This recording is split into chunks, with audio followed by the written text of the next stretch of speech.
ভারতের হরিয়ানায় হৃদয় বিদারক এক ঘটনা সামনে এসেছে। টেনিস খেলোয়াড় রাধিকা যাদবকে নিজ বাড়িতে গুলি করে হত্যা করেছেন তার নিজের বাবা দীপক যাদব।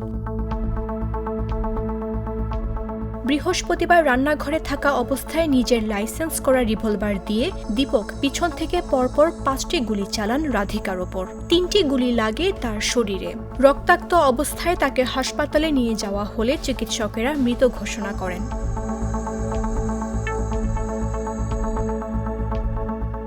ঘটনার পরপরই পুলিশ দীপককে গ্রেফতার করার পাশাপাশি তার 2টি লাইসেন্সপ্রাপ্ত আগ্নেয়াস্ত্র বাজেয়াপ্ত করা হয়। পুলিশ জানায়, দীপক চেয়েছিল তার মেয়ে টেনিস একাডেমি চালানো বন্ধ করে দিক, কিন্তু রাধিকা সে প্রস্তাবে রাজি হননি।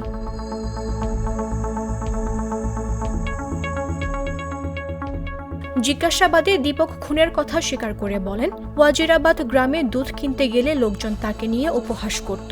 তাকে বলতো তিনি মেয়ের রোজগারে দিন কাটাচ্ছেন, এমনকি মেয়ের চরিত্র নিয়েও কুৎসা রটানো হতো।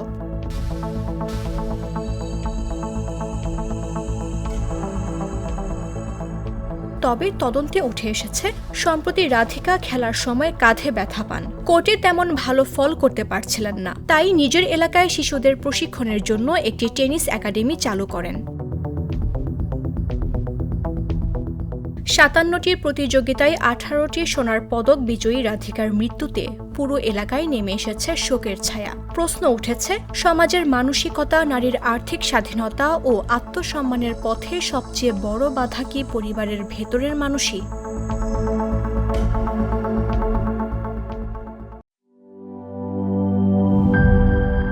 বান্ডেল থাকলে প্রতি সেনমানিতে টাকা বাঁচবে।